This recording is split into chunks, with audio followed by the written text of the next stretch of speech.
Vous avez résolu bien des équations dans votre vie d'ingénieur, mais vous n'avez toujours pas réussi à craquer celle de votre épanouissement? Bienvenue sur l'Ingépanoui. Ici, on donne la parole à des ingénieurs qui ont relevé les manches de leur costume cravate ou de leur sweat à capuche pour trouver leur propre étincelle. Pas de superstar, pas de gourou, juste des conversations conviviales avec des gens comme vous et moi. Mon objectif, vous donner des idées pour vous aussi faire pétiller votre vie.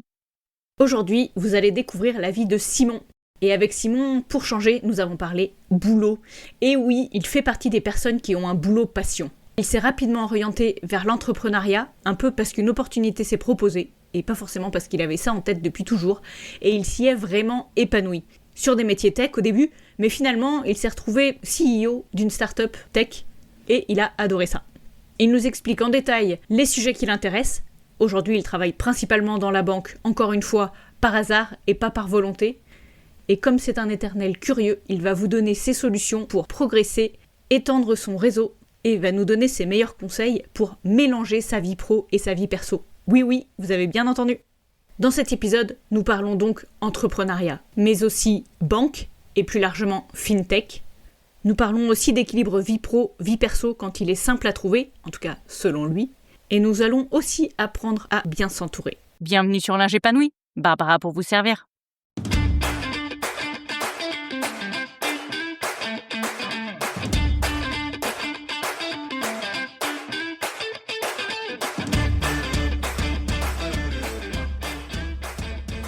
Bonjour Simon, Bonjour Barbara. comment vas-tu? Très bien, parfait. Merci beaucoup de m'accueillir dans cette pièce super insonorisée pour le moment. N'est-ce On pas? espère que ce sera pareil sur la suite. Je vais donc prendre quelques secondes pour te présenter à nos auditeurs. Donc, tu t'appelles Simon, tu es ingénieur depuis un peu plus de 12 ans. Je te laisse calculer en live. Ça doit être quelque chose comme ça. Tu as commencé par travailler dans le conseil en IT. Et après 5 ans, bon, et loyer service, tu t'es rendu compte que finalement, il te manquait un petit peu ta fibre entrepreneuriale, que peut-être tu n'arrivais pas suffisamment à mettre en œuvre dans ton job. Et tu as donc décidé de participer à une grande aventure qui s'appelle La Fabrique, par le Crédit à l'école, qui t'a permis d'initier plusieurs idées entrepreneuriales avec un ensemble de personnes, si je ne me trompe pas. Tu me corrigeras après, évidemment, je vais dire des bêtises. Et donc, d'avoir pu lancer plusieurs startups et les faire grandir dans cet environnement-là, jusqu'à ce qu'un jour, tu en trouves une qui en vaille suffisamment le coup et que tu décides de la faire sortir de cet environnement pour vraiment la porter comme une startup, donc avec 2 cofondateurs, si je dis pas de bêtises. Donc, tu étais au début CTO, directeur technique, puis ensuite CEO, donc directeur tout court. Et tu as fait ça pendant 5 ans. Et là, depuis bientôt 2 ans, tu as rejoint le SCL, le réseau SCL, pour travailler chez eux. Et tu nous diras un peu plus pourquoi. Est-ce que j'ai dit des bêtises? Et bah, globalement, c'est ça. Un peu moins de temps chez LCL, ça fait un peu plus d'1 an là que j'y suis. Ok, Et mais non, globalement, c'est ça. parfait. Donc aujourd'hui, moi, je suis là surtout pour qu'on parle des transitions, parce que les personnes qui nous écoutent s'intéressent à quand on est dans un job dans lequel il y a quelque chose qui va plus, comment on fait pour bouger? Est-ce qu'on va faire la même chose ailleurs? Est-ce qu'on a une envie qui nous titille et on va aller la chercher, la creuser, et cetera? Moi, j'ai l'impression d'ailleurs, ce que j'ai oublié de dire, quand tu faisais tes études, tu avais monté déjà une petite, start-up. Alors je sais pas si c'était un projet interne à l'école ou si tu faisais ça en parallèle. Donc déjà, tu avais cette fibre entrepreneuriale, quelque part. Les side projects. Des side projects. Tu appelles ça des side projects. OK. Ouais, il y avait pas d'entreprise derrière. Pour toi, c'est ça la différence? Et ça générait pas de chiffre d'affaires. Mmh. Ça doit être les 2 principales différences. Du coup, quand tu étais dans ta première société de conseil, qu'est-ce qui a été le déclencheur pour te dire: «J'ai envie de changer, j'ai besoin de faire autre chose»? Le déclencheur vraiment factuel, ça a été, une personne qui m'a appelé, du Crédit Agricole pour me dire, «On a un projet, on a une idée d'un truc sympa qu'on peut faire en levant des fonds au Crédit Agricole». Projet qui est devenu, La Fabrique.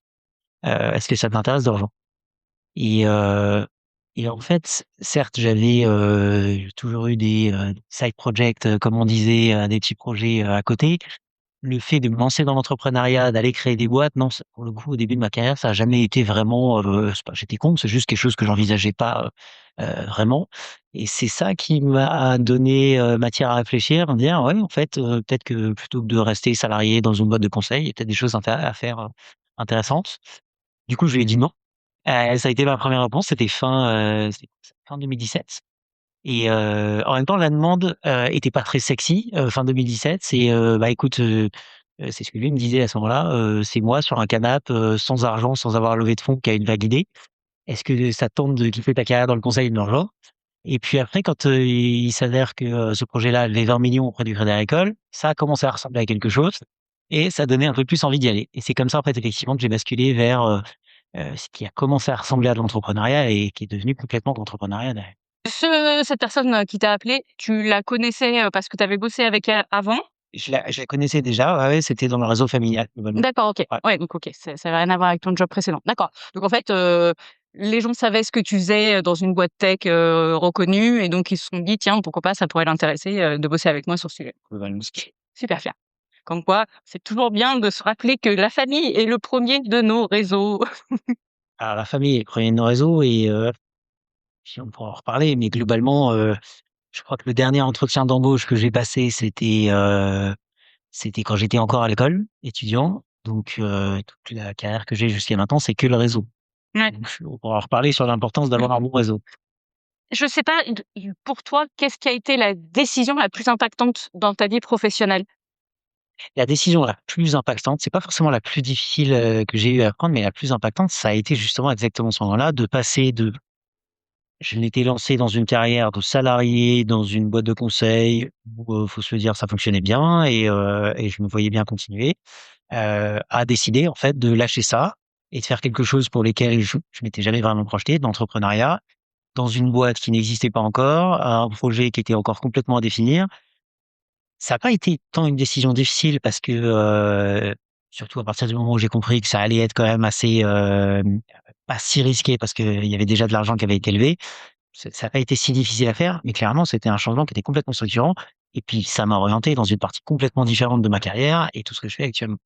Donc ça, s'il y a une chose qui a redirigé complètement ce que je fais dans ma vie, c'est vraiment cette décision-là, de revendre la fabrique et de commencer à lancer la fabrique avec, 3 autres associés à ce moment-là.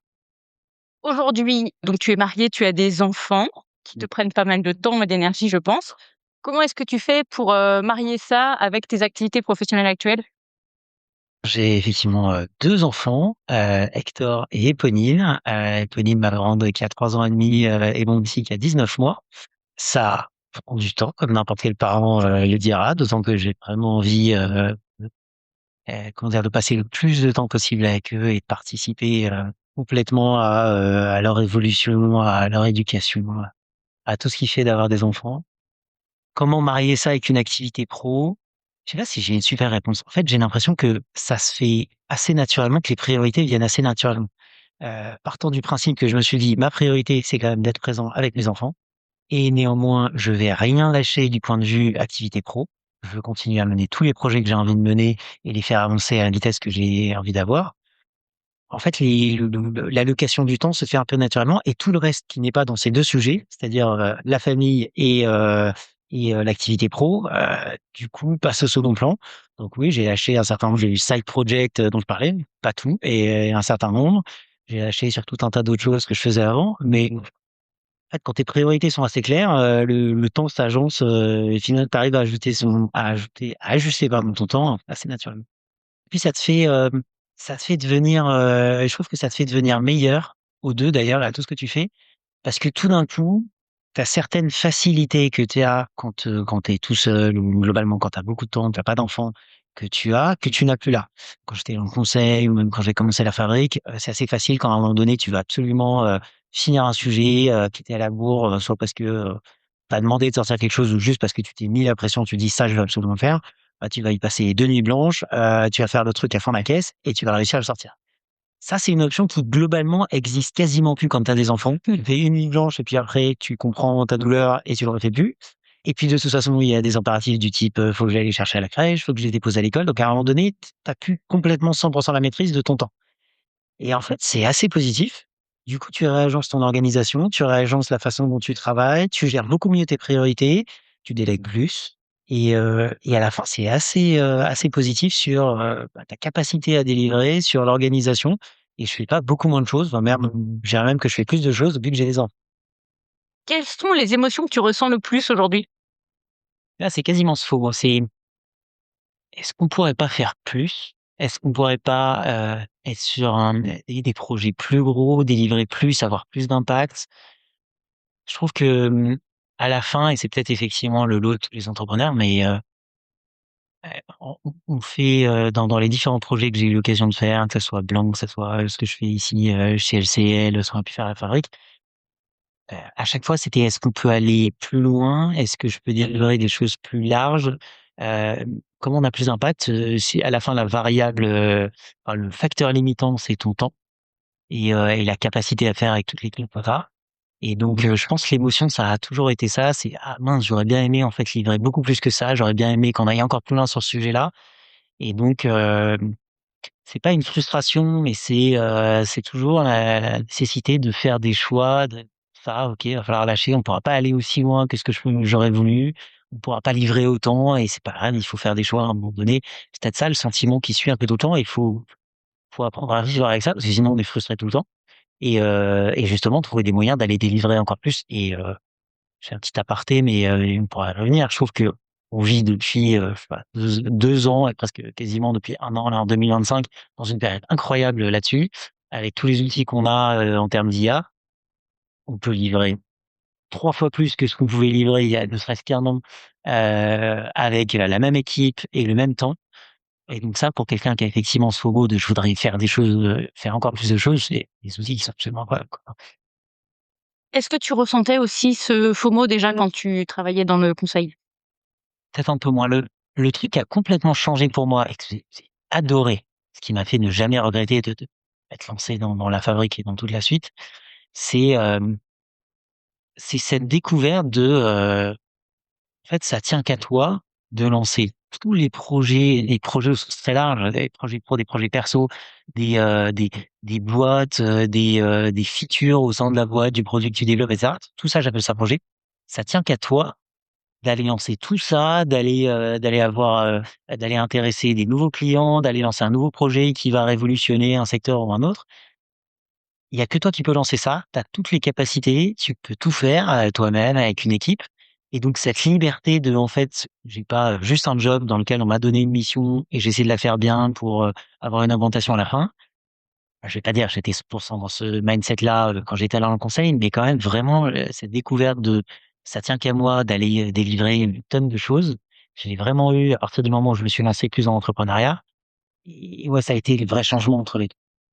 Et du coup, tu parles de projets perso aussi, tu as des exemples de choses que tu aurais pas pensé à lancer et le jour où tu as compris qu'en fait ça ne dépendait que de toi, tu as lancé un truc chouette? Ça pour le coup en projet perso, j'ai toujours eu cet aspect que j'aime bien de garder des projets perso à côté, tester des choses. Peut-être ce qui a évolué de plus en plus, c'est l'ampleur que j'aime bien donner aux projets perso.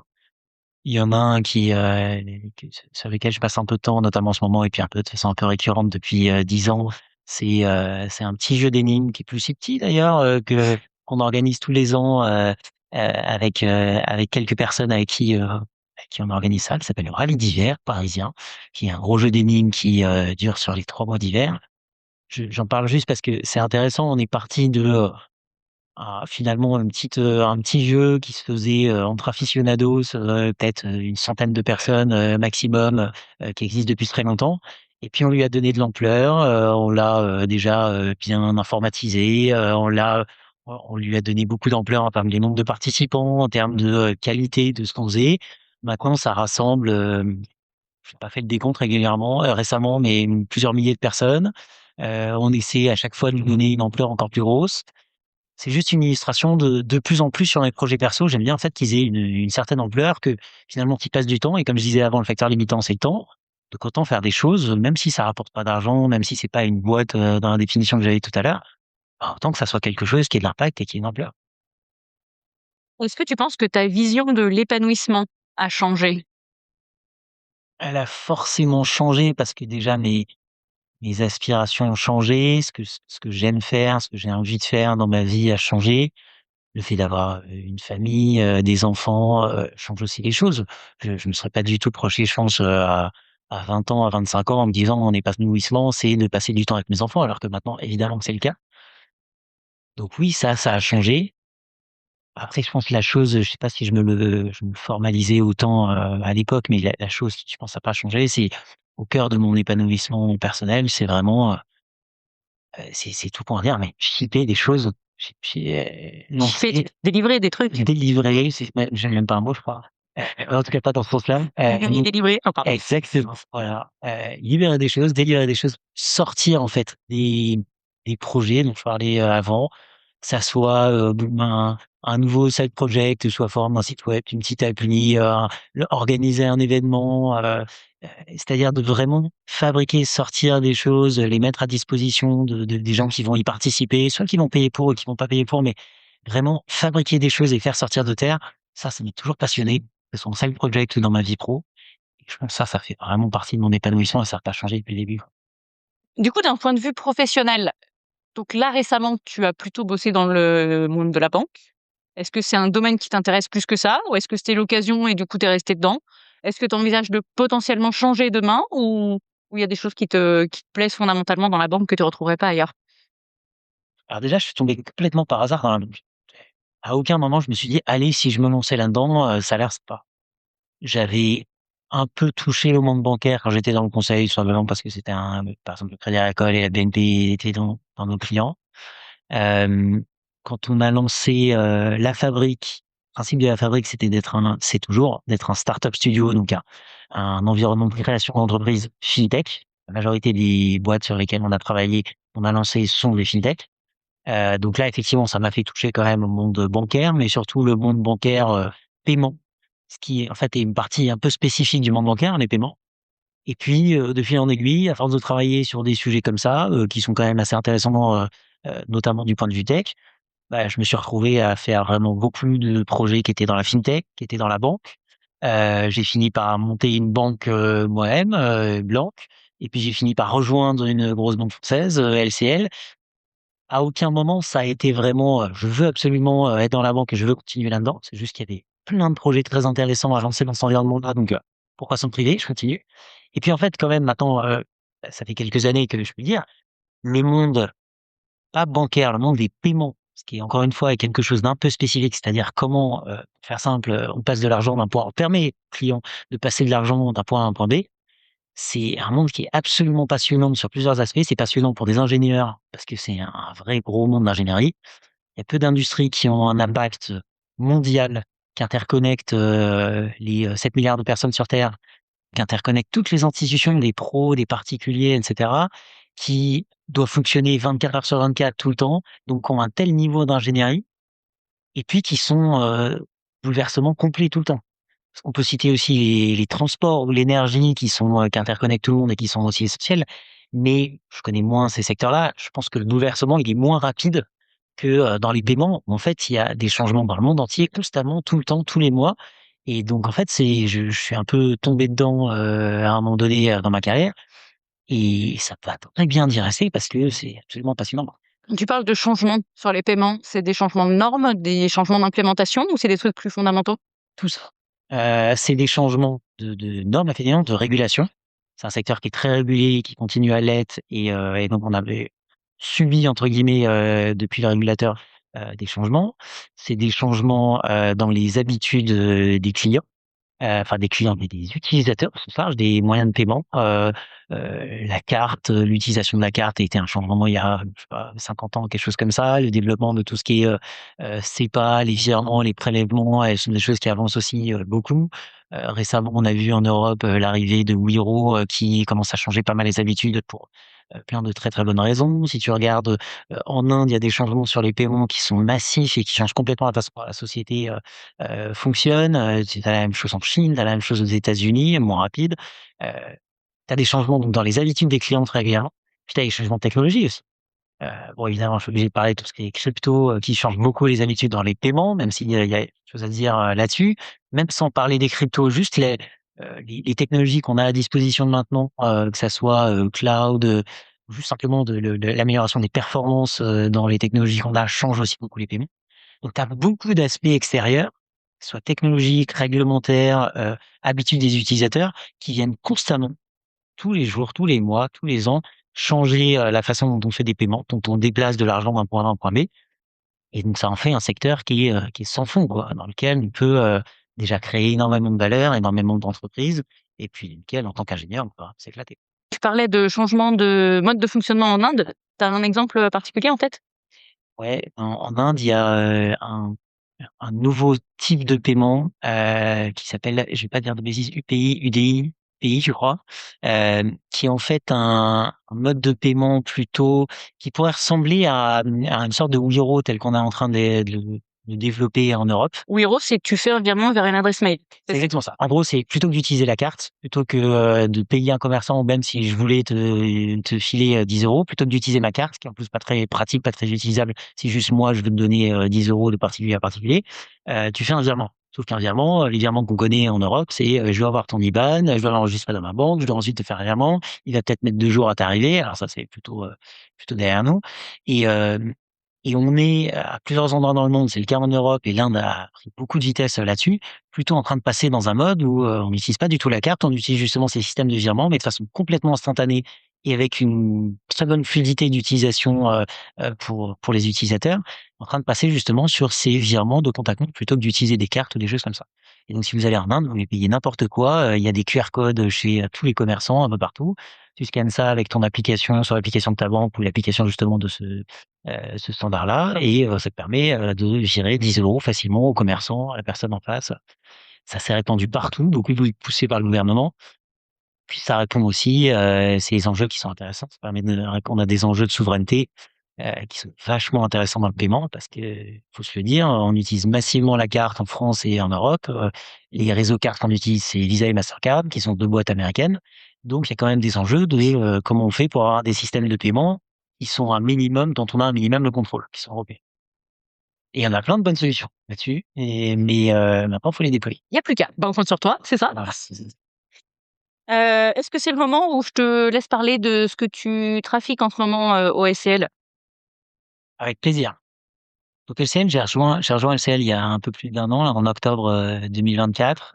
Hem, la stratégie du, patron de LCL, Serge Magdelaine, qui a pris la tête de l'entreprise, début 2024, c'est de lancer, de transformer une partie de l'offre, LCL en ce qu'on appelle facilement une banque en ligne. Ça ne veut pas dire que LCL se transforme en banque en ligne, loin de là. Mais en fait, l'observation, c'est se dire, on a de plus en plus, de clients bancaires en France, dans le monde, qui se tournent vers les banques en ligne, que ça soit pour les particuliers ou pour les professionnels.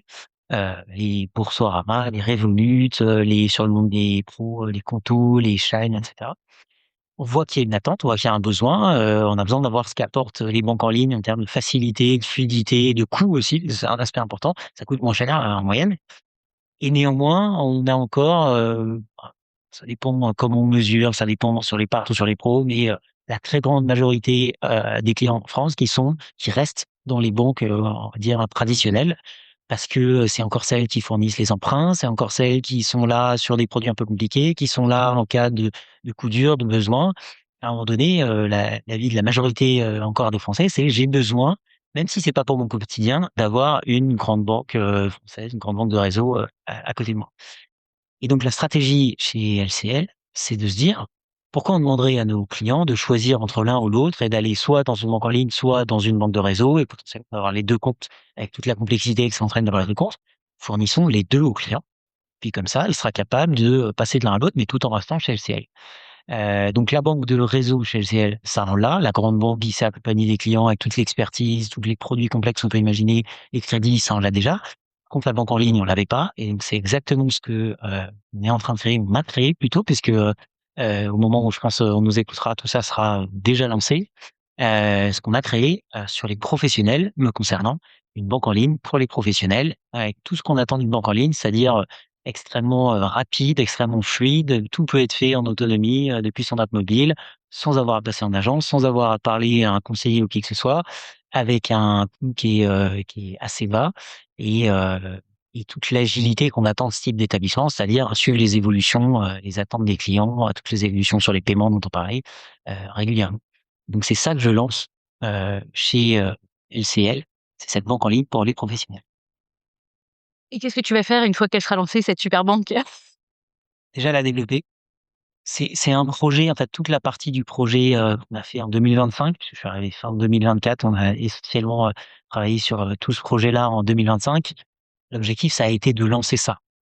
Quand je dis lancer ça, c'est pas du tout trivial, c'est-à-dire que l'objectif qu'on a eu, c'est de se dire, non seulement on va lancer cette fameuse banque en ligne pour les professionnels, en 2025, c'était l'objectif qu'on s'est donné, c'est effectivement ce qu'on a fait, on avait les premiers clients en bêta en 2025, mais aussi et surtout, on va faire les choses de telle façon que on sort pas juste une offre sympa de banque en ligne, fin 2025, on la déploie à plein de clients et ensuite on va faire autre chose. Ce qui aurait été la recette pour en fait, le truc, reste dans un carton, à peut-être un certain nombre de clients, mais en fait ça suit pas les évolutions du monde bancaire et du monde des paiements. Et on s'est donné comme objectif de fabriquer tout ça de telle façon que ça puisse être évolutif, que ça puisse avancer à la même vitesse que, tous les, concurrents qu'on peut avoir, sur des néobanques, sur des fintech, et cetera. Et donc on a refabriqué, une grosse partie c'est-à-dire de la plateforme bancaire LCL pour les professionnels. On a refabriqué tout le système informatique, on a refabriqué une grosse partie du système de paiement qui fait fonctionner, les cartes, les virements et cetera.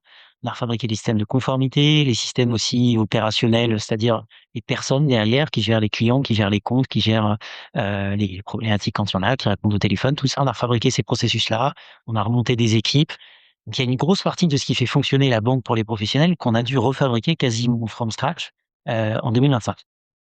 Je dis ça pour finalement répondre à ta question. Ça veut dire que maintenant qu'on a fabriqué ça et qu'on a lancé une première action, j'ai envie de dire quasiment le meilleur est devant nous. Maintenant, il faut qu'on se base sur ce socle-là, cette plateforme-là qu'on a refabriquée et qu'on continue à faire évoluer cette offre, de la façon la plus large possible. On va y ajouter, du crédit parce que pour l'instant, cette offre ne permet pas d'avoir du crédit. On va y ajouter, la capacité, à avoir tout type de paiement, j'en parlais tout à l'heure, pour les clients, que ça soit pour recevoir de l'argent ou pour en émettre. Y ajouter des assurances, y ajouter de l'épargne, y ajouter tout ce qu'on peut attendre, d'un établissement bancaire. Et on a maintenant le socle, les équipes qui permettent d'avancer là-dessus à une vitesse extrêmement rapide, mais il y a encore énormément de choses à faire en 2026 et dans les années qui viennent. Cool et ben, merci beaucoup pour cette, petite explication. Je te propose de passer à des questions un peu plus perso maintenant. Si tu étais un ingénieur qui se sentait pas à l'aise dans son poste ou plus à l'aise dans son poste, qui aurait envie de changement mais qui saurait pas quoi changer, est-ce que tu lui conseillerais l'entrepreneuriat? Est-ce que tu lui conseillerais autre chose? Je vais pas te donner des conseils parce que je j'ai aucune idée si les conseils que je donne, peuvent être applicables ou si même ça a pas été juste un coup de chance pour moi, mais je vais juste parler de ce que j'ai fait, de ce que je regrette pas du tout, dans ce que j'ai fait. Je partais effectivement de plutôt, ingénieur très, tech, tout le début de ma carrière. On parlait du conseil, mais en fait, c'est du conseil vraiment tech. Je faisais beaucoup d'infrastructures, de dev, ça a été ça le début de ma carrière et même le début à la fabrique où j'étais CTO. Je me rappelle très bien d'une discussion avec un entrepreneur avec qui je travaillais, à l'époque La Fabrique.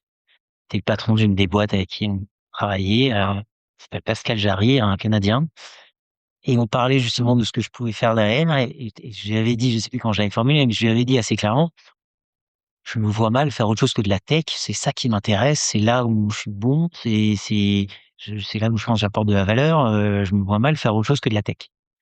Et lui, il m'avait dit, ça fait un petit bout de temps qu'on bossait ensemble, il me connaissait un peu et il m'avait dit: «Franchement, c'est dommage. Essaye de dépasser ça, c'est pas pour ça que tu feras plus jamais de tech. Essaye de dépasser ça, de prendre la tête d'une boîte, de te lancer en justement, en CEO plutôt qu'en CTO, d'aller t'essayer sur du marketing, sur la vente, sur du produit et cetera». Et aidé par son conseil et peut-être par d'autres, c'est effectivement ce que j'ai fait et honnêtement, c'est la même chose enfin que je conseille, j'ai dit que je conseillerais rien, mais en tout cas que je pousserais un maximum d'ingénieurs. Je comprends très bien l'aspect je comprends bien la tech, je suis dedans, j'ai pas trop envie d'en sortir parce que, ça m'a pas l'air très intéressant ce qu'il y a autour. Franchement, il faut essayer. D'autant plus que non seulement c'est très intéressant d'aller sortir de ça, et d'aller faire tout un tas de métiers autour de la tech, mais surtout le bagage tech qu'on peut avoir en tant qu'ingénieur et quand je dis tech, bah, ça peut être l'informatique, ça peut être n'importe quel autre, aspect technique du métier d'ingénieur, aide énormément, mais vraiment énormément pour aller faire tous les autres métiers. Être CEO d'entreprise mais avoir le bagage tech pour construire ou aider à construire ou diriger la construction de son entreprise, ça change tout et c'est pas pour rien que la majorité des fondateurs de startups à succès dans la Silicon Valley sont tech. parce que il y a besoin et ça donne un avantage énorme d'avoir la compréhension fine, technique de ce qu'on fait quand on lance une boîte tech, parce qu'il y en a une cas de beaucoup de boîtes qui se lancent, maintenant. Et donc voilà, pour le redire différemment, en tant qu'ingénieur, il faut vraiment y aller et se lancer en dehors de l'environnement tech. C'est pas un pas qui est facile à faire, mais c'est un pas qui est ultra enrichissant et votre bagage tech va aider énormément et vous donne un avantage immense sur quelqu'un qui arrive de l'extérieur. Je suis pas en train de dire que pour être patron d'entreprise, il faut absolument, être tech, mais clairement, ça aide énormément, quoi. Du coup, pour une personne, qui est dans un job, pas d'entrepreneur, comment est-ce qu'on peut sortir de ce carcan tech? Est-ce que c'est changer de poste pour aller, dans des postes plus métiers dans sa boîte?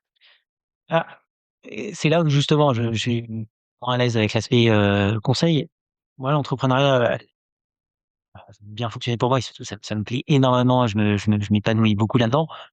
Je suis, très loin de dire que c'est la bonne chose pour tout le monde et que je conseille à tout le monde de se lancer dans l'entrepreneuriat. Je suis incapable de dire effectivement si c'est la bonne chose pour tout le monde. Hem, l'ent pour en parler, 2 secondes, l'entrepreneuriat, c'est très intéressant, je pense, pour un ingénieur, pour quelqu'un justement qui a cette fibre, heu, technique, encore une fois, au sens large, pas que informatique, parce que ça permet d'aller vraiment fabriquer et d'aller sortir, des choses de terre, soit soi-même, soit avec une équipe. Donc c'est très sympa d'être dans l'entrepreneuriat parce qu'on a vraiment la maîtrise de ce qu'on va fabriquer. Hem, mais je pense que c'est tout aussi valable en étant salarié et en étant dans une grande entreprise. D'ailleurs, je me l'applique maintenant que je suis redevenu salarié, chez, LCL. Ça m'empêche pas du tout, d'aller, mettre à profit le bagage tech que j'ai, d'aller justement prendre toutes les initiatives possibles sur, ce qu'on veut faire sortir chez LCL. Donc le conseil que j'avais au tout début, d'aller sortir du monde ingénieur, du monde tech, dès que possible est valable même si vous vous lancez pas dans l'entrepreneuriat. D'aller sur des travaux, d'aller sur des postes pardon qui sont non tech, même dans une grande entreprise en tant que salarié, je pense que ça vaut le coup. C'est très enrichissant, vous allez apprendre énormément et mettre à profit votre bagage tech. Et donc c'est pas pour ça qu'il faut absolument, lancer sa boîte, et devenir patron d'entreprise, même si moi ça me plaît beaucoup. Donc, de ce que j'entends, pour toi, la seule option quand on se sent plus très bien dans son job, ce n'est pas, de partir, ouvrir une brasserie artisanale, à Lille. Non, alors c'est clairement pas la seule option. Il est des chefs dans le Larzac, même si j'ai rien contre ces 2 options-là. Mais, non, je voulais juste essayer de casser je sais pas si c'est un complexe, une peur ou juste, des a priori, mais ce truc que je vois, que je connais très bien chez beaucoup d'ingénieurs et c'était mon cas aussi, «Non mais attendez, moi je suis dans la technique, vous êtes sympa côté, marketing, direction d'entreprise, je sais pas quoi, c'est du flou, c'est du pipeau et moi je préfère rester là-dedans». Hem, en fait, non franchement, faut casser ça, c'est très, très intéressant d'aller vers ces métiers-là. Et ça n'empêche pas du tout, c'est pas pour ça que vous allez perdre cette fibre tech et cette connexion, produit à technologie, à tout ça, quoi.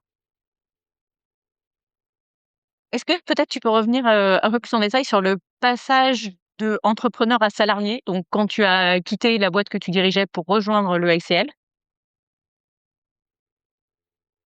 C'est pas facile. Je vais être complètement honnête, le début a pas été facile. Heu et tu passes d'un environnement de complète liberté, c'est pas complètement vrai ce que je dis là, mais de beaucoup de liberté parce que tu as toujours des actionnaires, tu toujours limité en cash, et tu passes d'un environnement de beaucoup de liberté à un environnement avec moins de liberté, ça va avec et c'est pas négatif ce que je dis, c'est juste le principe d'une grande boîte.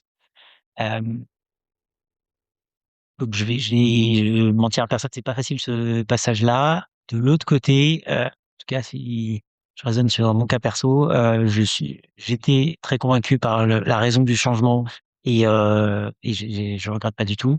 Heu, l'avantage de passer dans une grande boîte et en l'occurrence, là, le changement que j'ai fait, c'est passer de ma propre petite banque que je montais à une très grande banque française. C'est que tout d'un coup, l'impact est décuplé, quoi.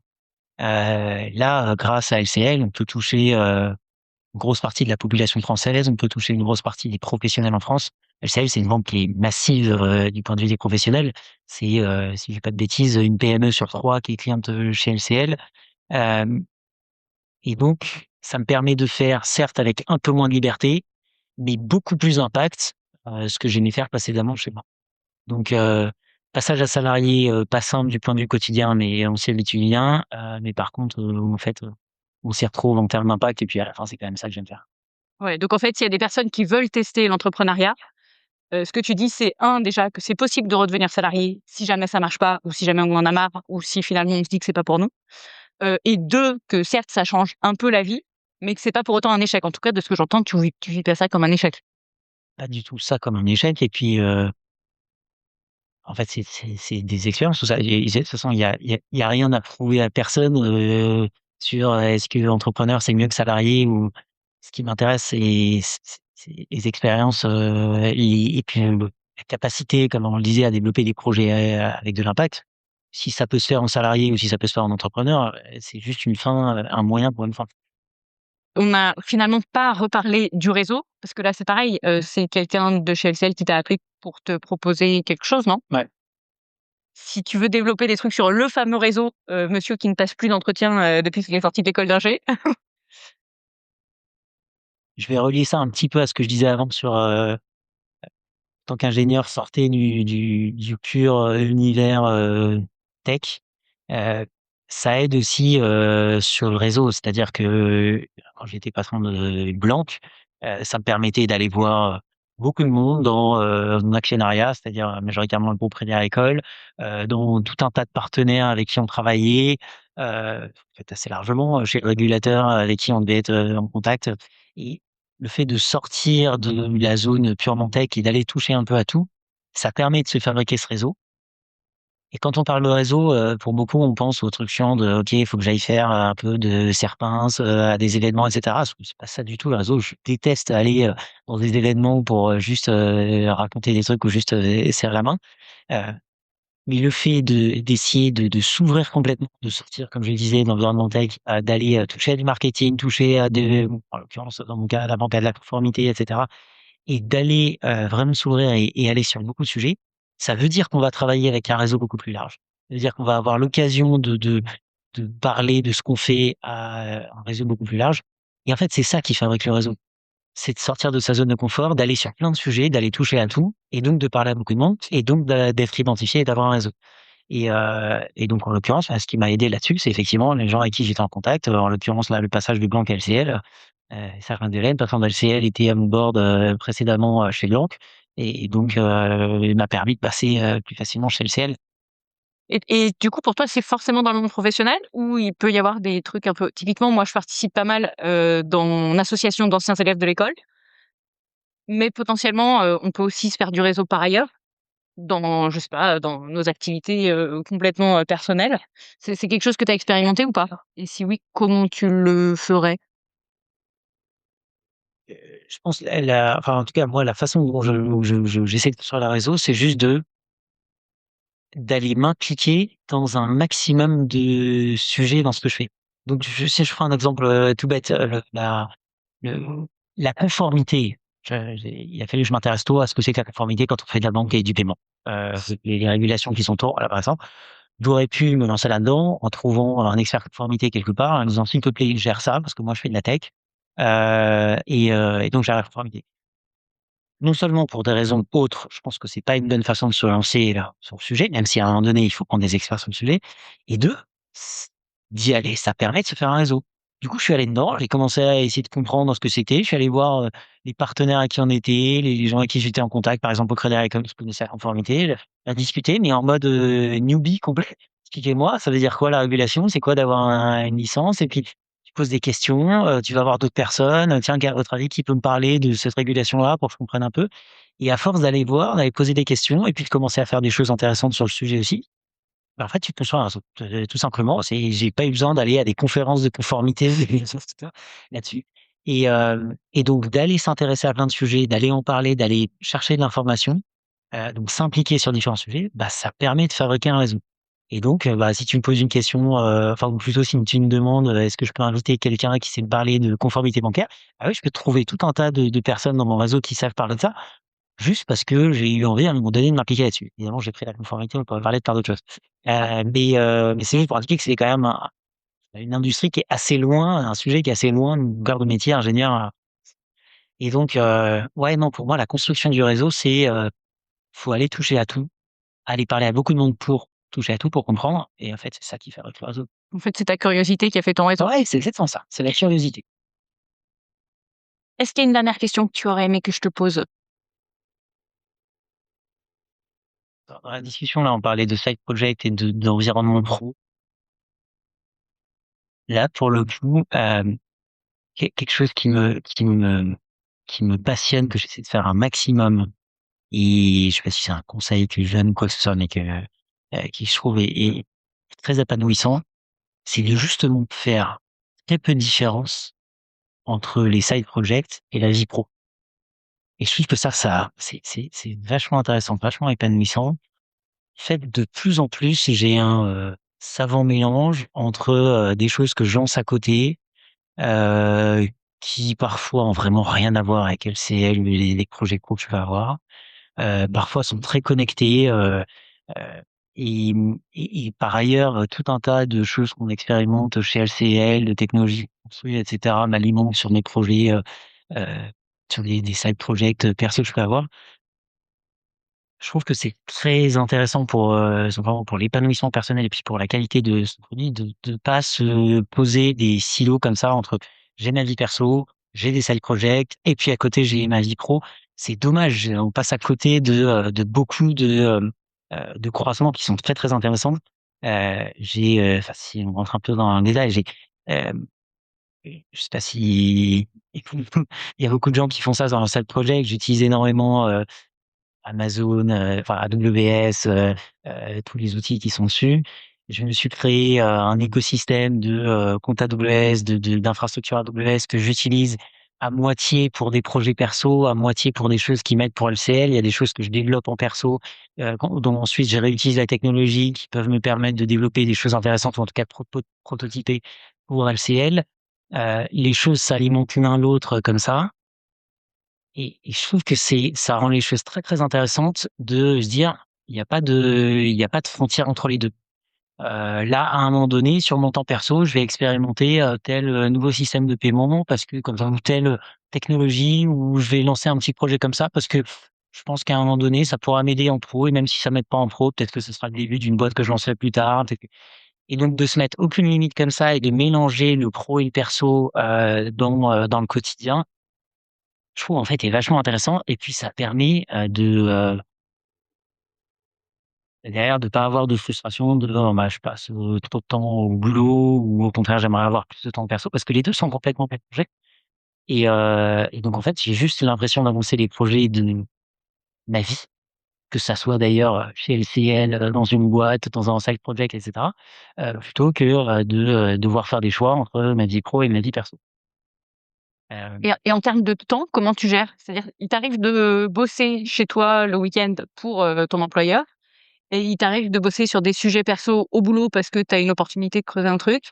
Comment tu silotes temporellement? C'est Bah, justement, je silote pas du tout et d'accord, je OK. suis incapable de te dire combien de temps je passe sur l'un ou sur l'autre parce que parce que tout ça est très mélangé, quoi. Heu, il y a certaines choses sur lesquelles je bosserai un week-end qui, en fait, sont à la base un truc qui ont rien à voir avec ma vie pro et puis je me dis: «Mais en fait, ce truc-là, ça peut carrément, nous aider, ça peut être le début d'un prototype». Donc en fait, ça dérive très vite, un samedi soir sur, quelque chose qui peut m'aider pour LCL et donc bah, quelqu'un d'extérieur dirait: «Bon, bah, OK, ça veut dire que tu bosses pour LCL, le samedi soir?» Oui, non, en fait, j'en sais rien, c'est simplement que je fais quelque chose qui me plaît, qui peut me servir en pro peut-être et je cherche absolument pas à me faire une limite de est-ce qu'en fait, je suis en train de bosser pour le pro ou pas? Je suis en train de bosser sur un truc qui me plaît, qui globalement va dans le sens des projets que j'ai envie de faire dans ma vie et ça, c'est tout ce qui compte. Et après, la seule question qui reste, c'est plutôt la segmentation sur entre qu'est-ce que je fais en termes de je fais des projets pro, perso, je fais des projets, qui sont, vous l'avez compris, dans mon cas, beaucoup tournés autour de la tech, et quel temps je passe avec, ma famille, mes enfants, mes amis. Effectivement, ça, en général, plutôt une dichotomie, je fais pas encore beaucoup de dev avec mes enfants. Ça demande effectivement de bien faire la part des choses. C'est peut-être une chose qui est pas simple, mais et surtout les projets, j'essaie de faire aucune différence et donc je suis incapable de répondre à ta question sur le temps que je passe sur du pro versus du perso, en termes de projet, quoi. Merci beaucoup. Dernière question, c'est l'instant pub. Est-ce que tu veux faire de la pub, pour, quelque chose. Ouais, bah, je peux faire de la pub pour 2 choses? Fais de la pub pour ce que tu veux. Alors pour 2 choses, je vais parler d'Uranie effectivement parce que c'est vraiment un projet enfin j'aime beaucoup et c'est un événement qui est sympa. Pour en dire 2 mots, c'est, je le disais tout à l'heure, un jeu d'énigmes qui dure 3 mois, les 3 mois d'hiver. Ça démarre début de l'hiver, ça finit à la fin de l'hiver, début du printemps, voilà, c'est aussi simple que ça. Ça dure 3 mois. C'est des énigmes qui sont pas faciles où, je vais lui dire très honnêtement, pour ceux qui écoutent, on se prend la tête, c'est compliqué, c'est dur à trouver ces énigmes-là et d'ailleurs on a 3 mois pour les résoudre. Par contre, les gens qui ont envie de se prendre la tête sur des énigmes comme ça, c'est bizarre dit comme ça, mais je sais pas si ça parlera à certains qui écoutent, pour les anciens passionnés de l'ouverture facile, des, heu, des jeux de ce type-là, c'est vraiment la logique. C'est des trucs un peu tordus où à chaque fois on se dit: «Waouh, mais en fait je m'attendais pas du tout à trouver telle chose à tel endroit». Hem, c'est vraiment un truc très marrant et puis, je dis souvent sur ce jeu-là, in fine, sur tous les gens qui viennent voir, ça plaît à 10 des gens. Il y a 90 des gens qui viennent voir ça qui disent: «Mais vous êtes fous, pourquoi vous prenez la tête sur un truc comme ça?» C'est pas grave, on bosse pour 10 des gens et je peux vous assurer que les 10 en question, ils adorent. C'est parce que vraiment on va très, très loin et on est très tordu sur la fabrication, des énigmes et donc ça vaut au moins le coup de tester si vous êtes dans les 10 dans les 90 et si vous êtes dans les 10 je suis sûr que ça va vous plaire. Et donc pour, accéder à ça, c'est sur, rallyhiver tout attaché, .fr et puis ça se lance tous les ans. Donc là, on est en plein milieu, d'un et puis le prochain, je sera, l'année prochaine. Ça, c'est la première pub, et la seconde pub, quand même, c'est pour, ce sur quoi on a passé un sacré paquet de temps, chez LCL, dernièrement et puis je pense que ça peut parler à beaucoup. Heu, Ce qu'on a lancé, chez LCL et donc d'ailleurs je l'ai même pas dit jusqu'à maintenant, mais je peux carrément dire le nom à partir du moment où ça sera publié. Ça s'appelle L by LCL. Voilà, pour le L signifiant qu'on a pris vraiment l'essentiel de LCL. On a simplifié LCL, on a mis tout ce qui était important. J'ai fait 3 lettres. Voilà, Fermez-le. dans une seule app et et la façon dont je vais en parler, c'est pas dire: «Venez chez LCL, c'est une bonne banque» et cetera. C'est je vais être un peu plus pragmatique que ça, et je pense qu'il y a beaucoup de gens, qui nous écoutent, qui sont, intéressés par l'entrepreneuriat, qui sont déjà dedans et derrière l'entrepreneuriat au sens large, même, je lance, mes micros à côté, pour faire de l'investissement immobilier ou des choses comme ça, au hasard. Hem, En général, l'accompagnement, administratif, financier, factures et cetera à côté et le bazar et d'ailleurs, je crois que tu me disais juste avant qu'on commence à enregistrer que tu étais sur ta compta et que c'était chiant. Heu, c'est exactement ça qu'on a fait et qu'on a sorti dans L by LCL. C'est de savoir accompagner des pros, y compris des tout petits pros, y compris des gens qui se considèrent même pas vraiment comme pros, mais qui lancent une activité, un projet à côté, pour aller simplifier tant que possible, leur vie, administrative, financière, comptable, dans une certaine mesure. Et donc voilà, peut-être de façon complètement biaisée et absolument subjective, je vous invite quand même à aller voir, ce qu'on fait, au sein de LCL sur ce sujet-là. Donc L by LCL, vous pouvez trouver ça sur l.lcl.fr. Simple, efficace. Voilà. Et ben, merci beaucoup pour cette pub et merci beaucoup pour cet épisode, Simon. Merci à toi. Merci d'avoir écouté cet épisode jusqu'au bout. Ça me fait vraiment plaisir de partager ces moments avec vous. Je suis Barbara, ingénieure depuis 15 ans et hôte de ce podcast, L'Ingépanoui. Mon rêve un peu fou, que tout le monde sur cette planète soit sincèrement épanoui. Alors je commence par là où je peux aider, les ingénieurs. Parce que oui, on mérite nous aussi de remettre du pétillant dans notre vie, de sortir du train-train et de se rappeler que la vie est belle et pleine de possibilités. Si en m'écoutant aujourd'hui tu t'es dit « Tiens, ça me parle, moi aussi j'aimerais bien retrouver mon étincelle », eh bien bonne nouvelle, je propose aussi des accompagnements courts et efficaces dans la joie et la bonne humeur pour t'aider à trouver ta direction, celle qui te correspond vraiment, sur la base de ta personnalité, tes compétences et tes envies profondes. Du concret autant que de l'inspirant. Tu sauras ensuite où aller et comment t'orienter sans crainte de te planter. Toutes les infos en description. Allez, je vous laisse reprendre votre journée remplie d'énergie à distribuer autour de vous. À très bientôt pour un nouvel épisode de L'Ingépanoui.